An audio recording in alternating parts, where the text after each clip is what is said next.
এখন আমরা এখান থেকে লাইন টুলের যে কাজগুলো আছে, লাইন টুল এখানে এটা নিয়ে আসতেছে, এখানে ক্লিক করলাম, এখানে চেপে ধরে মাউসের লেফট বাটন এই লিস্টে আসবে।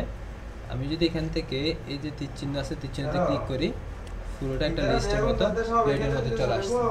এখান থেকে প্রথমে আমি লাইন টুলের কাজটা করতেছি। লাইন বলতে আমরা কোনো একটা যদি লাইন দিয়ে কোনো কাজ করতেছি, এভাবে লাইন দিয়ে, যেমন আমি এখানে দিলাম, এখানে এভাবে দিলাম, লাইন এভাবে দিলাম, যেভাবে ইচ্ছা। এখন লাইনগুলো যদি সোজা করে দিতে চাই, একদম সোজাসুজিভাবে এভাবে দিতে চাই, আমার অনেক সময় সোজা হচ্ছে না, অথবা এইভাবে দিচ্ছি সোজা হচ্ছে না, আমি যেভাবে দিতে চাই সোজা করে দিব। তাহলে কিবোর্ড থেকে শিফট চেপে ধরতে হবে। শিফট চেপে ধরে যদি দিই আমাদের লাইনগুলো সোজা হবে। এখান থেকে কিবোর্ড চেপে ধরে লাইনগুলো দিলাম, কিবোর্ড থেকে লাইনগুলো সোজা করে দিলাম। এখানে আমি কালারটা চেঞ্জ করতেছি, এখান থেকে আমি এভাবে দিলাম, এখান থেকে এভাবে দিলাম। তো যেভাবে দিতে চাই লাইনগুলো যদি সোজা করে দিতে হয় কী করতে হবে? শিফট চেপে ধরতে হবে। এরপর এটার নাম কি? অ্যারে। অ্যারে টুলের সাহায্যে আমরা কি করব দেখি। এখানে একটা ক্লিক করলাম, মাউসের লেফট বাটন চেপে ধরে ছেড়ে দিলাম, এখানে আবার ক্লিক করলাম, যেদিকে যাবো। অ্যারে বলতে একটা বাঁকা টাইপের, বাঁকা আকৃতির যদি কোনো ধরনের যদি লাইন দরকার হয় এভাবে আনতে পারবো।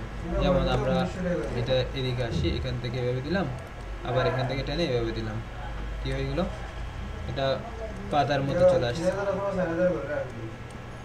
এভাবে আমরা অ্যারে টুল দিয়ে করতে পারবো।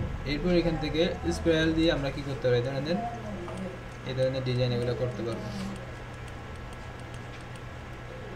এরপরে এখানে গ্রিড টুল, যেটা আমরা রেক্ট্যাঙ্গুলার গ্রিড টুল, তো এটা আমরা ট্যাবলের জন্য ইউজ করে থাকি। আমি যদি ট্যাবল দরকার মনে করি, আমার যদি ট্যাবল দরকার হয়, তখন এখানে ক্লিক করে একটা মাউস পয়েন্টার লেফট বাটন চেপে ধরছি, ছেড়ে দিই নাই।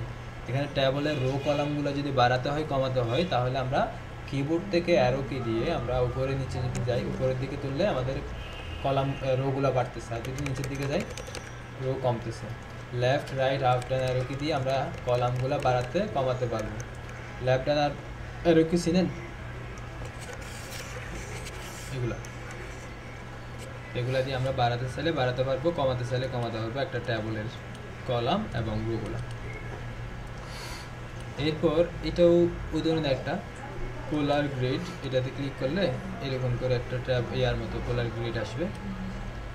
এখানেও সেম, আমরা যদি বাড়াতে চাই বাড়াতে পারবো, কমাতে চাইলে কমাতে পারবো। কিসের মাধ্যমে? এগুলো কি কি?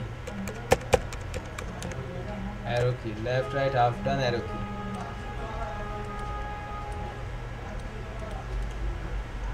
আর এখানে কালার কোনটা হচ্ছে? কালার হচ্ছে এখানে স্ট্রোকের মধ্যে যে কালারটা আছে। এখানে যদি আমার কালার ব্ল্যাক থাকে, এগুলো ব্ল্যাক হয়ে যাবে, ব্ল্যাক হয়ে গেছে, ঠিক আছে।